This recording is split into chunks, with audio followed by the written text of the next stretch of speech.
Welcome to our webinar on pet insurance. With us are Deputy Commissioner DJ Bettencourt, James Fox, and Emily Doherty from our Property and Casualty unit here. And we've got a number of attendees. We invite you to type your questions into the chat box here in the Teams meeting, and I'll moderate those. And as we approach the end of the webinar here, we'll address questions and answers. So again, we encourage you to type those questions into the chat box. To get us started, I'll introduce our Deputy Commissioner, DJ Bettencourt. Thank you so much, Andrew, and good morning, everyone. Welcome to the New Hampshire Insurance Department's monthly webinar series. As Andrew said, my name is DJ Bettencourt, and I have the pleasure of serving as the Deputy Commissioner of the New Hampshire Insurance Department. And we are excited to talk with you today about pet insurance. And to help me do it, we do have James Fox, the head of our Property and Casualty Division, and Emily Doherty, who is our product line attorney for P&C. To start things off today, I have some background and data about this product that I think is interesting, as well as a little bit of interesting trivia. So according to the latest data available from the U.S. Department of Clinical Veterinary Science and the Pet Food Institute, only 0.7% of pets in the United States are covered by pet insurance. So you look at a stat like that and you wonder, why are they talking about a market that is that small? However, you have to compare that to the number of pets that we have in this country. And when you back that 0.7% number out, you realize that those products currently cover approximately 3.5 million pets in America. And in terms of premium, pet insurance premiums written in the United States amounted to $2 billion in 2020, which is the last year that we have full data for, and that is up from $500 million that was written in 2013. So there has been a huge explosion over the past years for this product, and that number is going to continue to grow because when you consider the fact that Americans on average spend $32 billion annually on veterinary care, you come to appreciate the expense that are sometimes involved with pets. And for many people, as we know, they consider their pets to be a member of their family. So they take it very, very seriously when health issues arise. So while in the United States, this product is fairly new, it is growing, as I've said. A little bit of trivia for you that I thought was interesting. Andrew told me it was too easy, but I'll hit you with it anyway. In 1982, the first pet insurance policy was sold in the United States and was issued to a very famous pet. The first pet that got it was Lassie from the famous TV show. So there's a little bit of interesting trivia for you about this product. An important note to point out is that because this market is new, the regulatory framework around it from an insurance perspective is fairly light. And so consumers need to keep that in mind. You know, the New Hampshire Insurance Department still provides protections to consumers for unfair trade practices.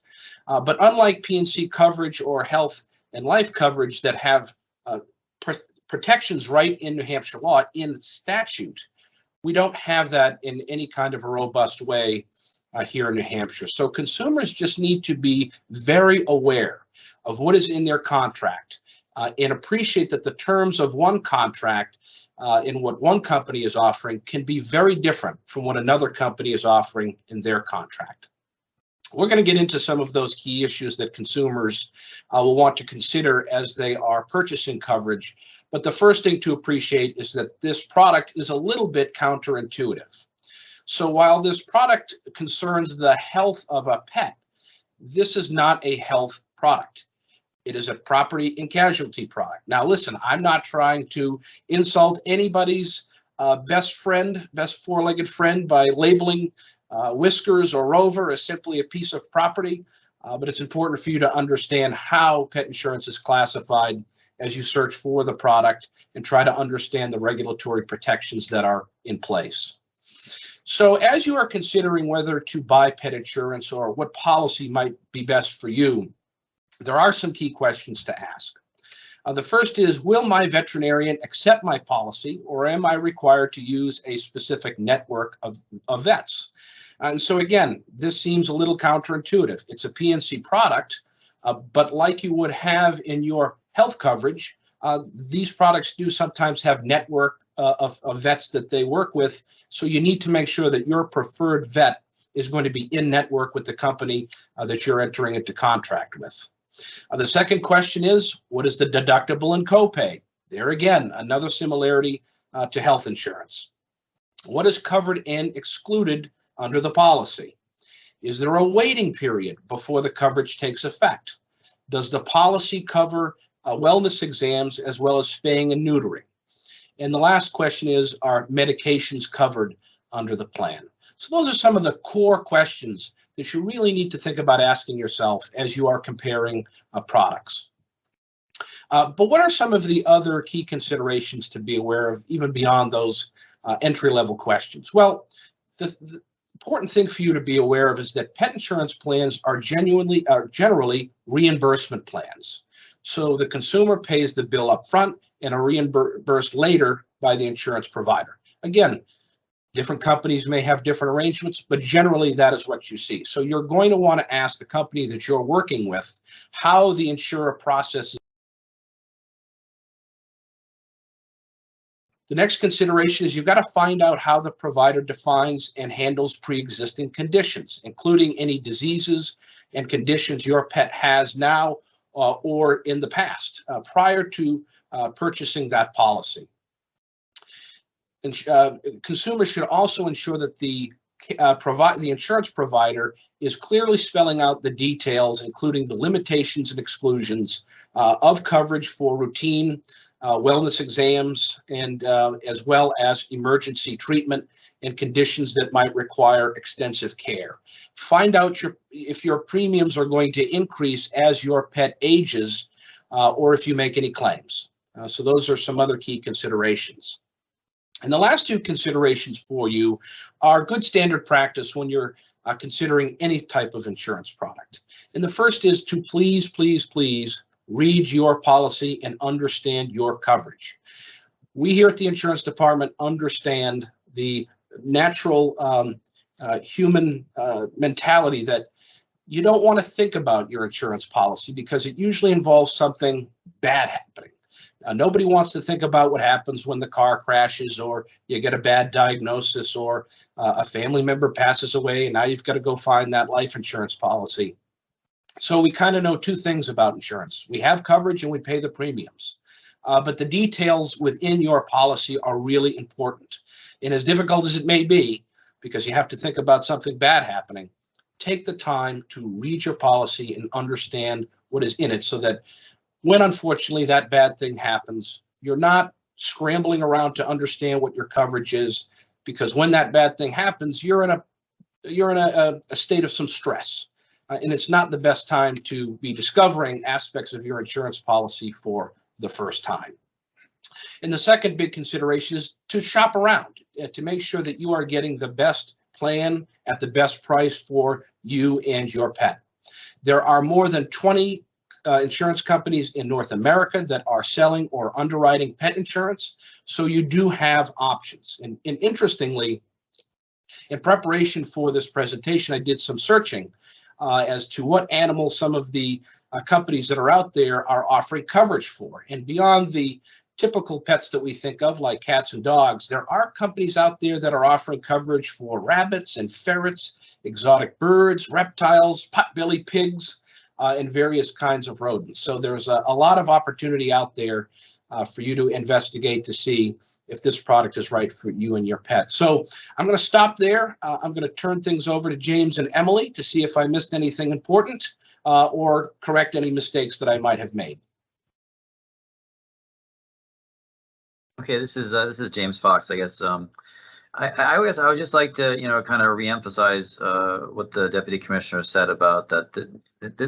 These products are, I guess, what I like to look at as more contract based than some of our other lines. Like, and the two that always seem to come to mind, if you look at like a homeowner's policy, that's ultimately in terms of property damage covered by the fire policy, and that's RSA 407, and that's 22 is actually what the policy actually has to cover.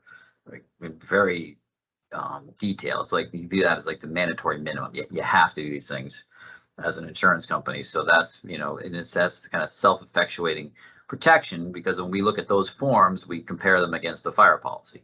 And auto insurance is the same way for liability on that side, that we look at the forms to make sure that they comply with the Financial Responsibility Act. So so that's what we call, I guess, what the deputy commissioner was saying is regulation heavy. So we make sure they're all the same.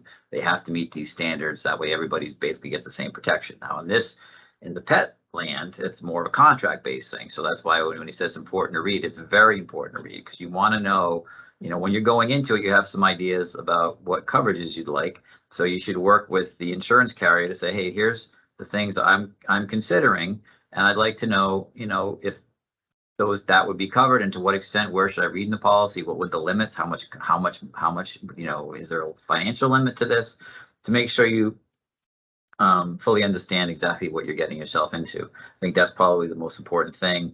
And, you know, one thing I was thinking about, DJ, when you were speaking, is maybe we should do some type of document about how to understand your insurance, how to read a policy, because I'm not sure everybody knows that. So it might be something we might do that's kind of be related to this, maybe generated because of this, because I think I'd like to do that, because it's, you know, all those of us in insurance know exactly how these policies work. But I think that trying to be good to maybe explain that to the consumers, so that they know how to read them, so they understand them. Because I think my gut tells me, if you ask most people on the street, they know they have auto insurance, but they probably don't even know what their limits are. They know that I have auto insurance. So I think it would be a great thing for us to do to when we could use maybe pet insurance as one example of how to read your policy and how to understand it, and how to ask questions to an insurance carrier or your agent. So, but I think, yeah, other than that, I mean, I think DJ did a great job. Emily, is there anything you wanted to add? Yeah, I think you're on mute, Emily.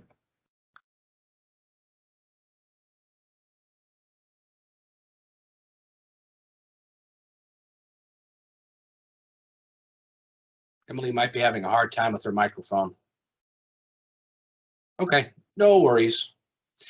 So at this point, we'd invite, yep, sound issues, no problem, Emily. At this point, we'd invite anybody with any questions to go ahead and put them in the chat box. But at this point, I'll plug an exciting event that we have coming up. So the New Hampshire Insurance Department has partnered with the New Hampshire Fisher Cats to sponsor their Bark at the Park games. So for these games, you're able to bring your pet with you and enjoy a baseball game with your four-legged companion. And we will be there at the ballpark handing out information about buying pet insurance. We just got the document back from the graphic design folks, and it looks great. And it covers a lot of the things that we've discussed here today. We are trying to be more aggressive in our outreach to consumers now that the COVID pandemic has receded considerably.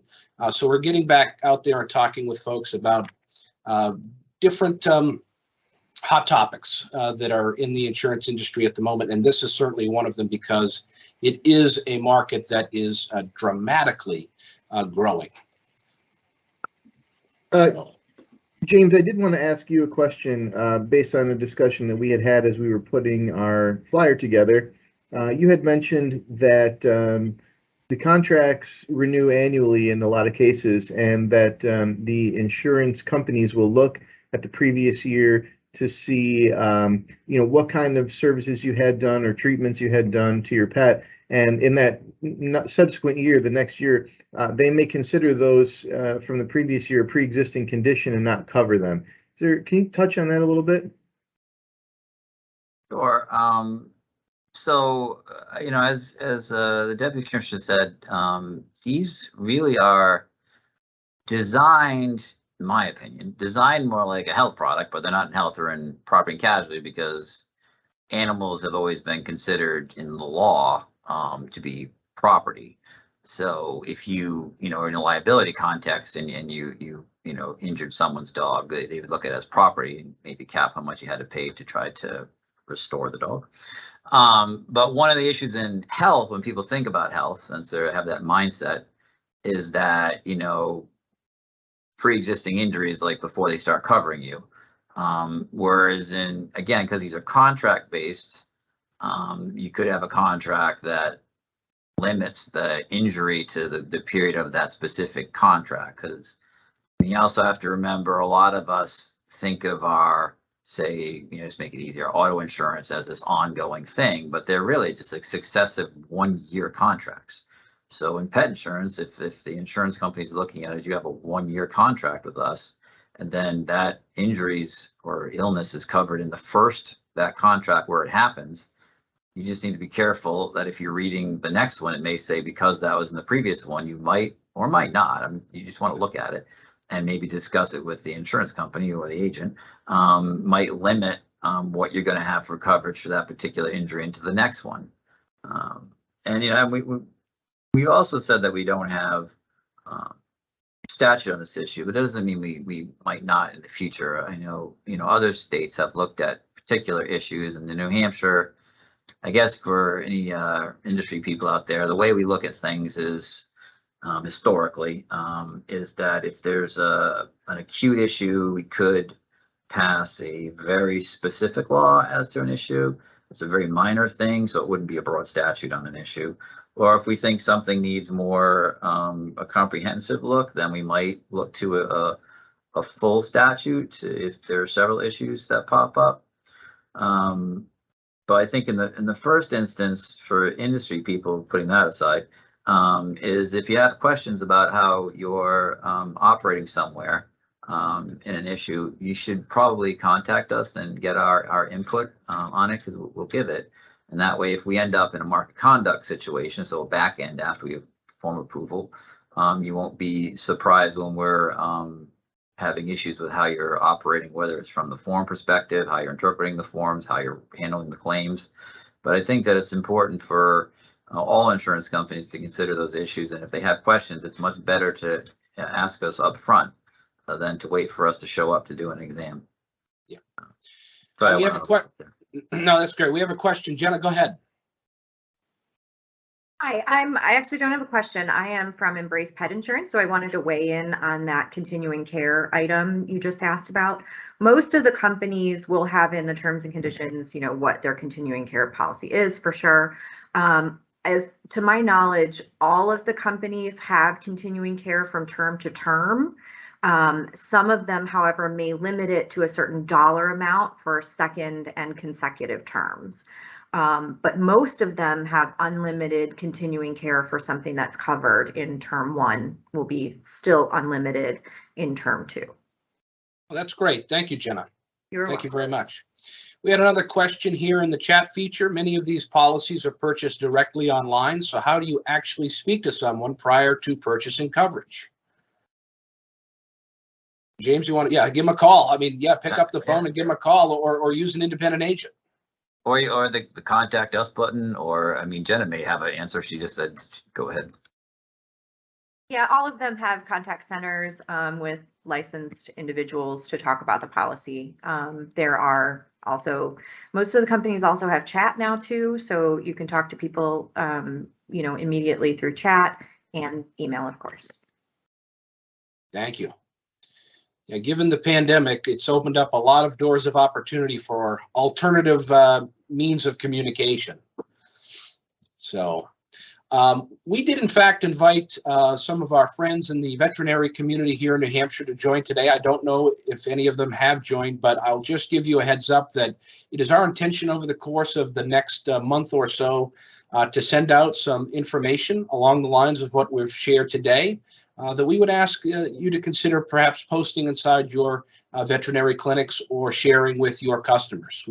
Our goal here is not to sell anything. We're not trying to put on an infomercial. We are purely just trying to do the best we can to do outreach to consumers and to provide them with the information that they need to make smart choices and make informed decisions about the insurance products that they purchase. So be on the lookout for that. Do we have any other questions for the group here?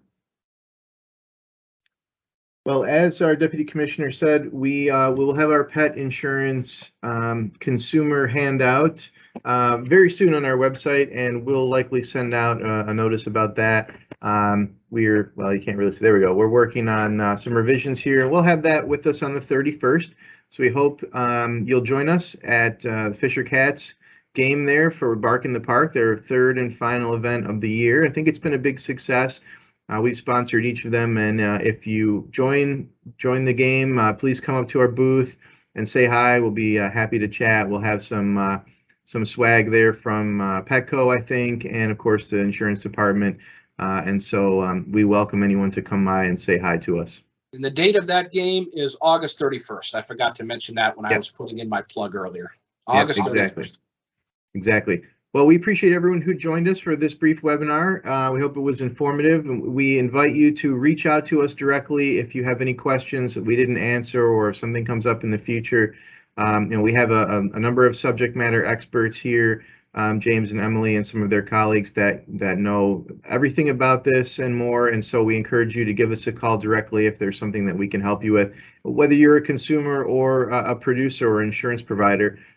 We've got someone here that can help you, and that's our main intent here at the insurance department. So again, thank you very much. We appreciate everyone's time, and we'll look forward to hopefully seeing you guys at the ballpark on the 31st. Take care, everyone. Thank you.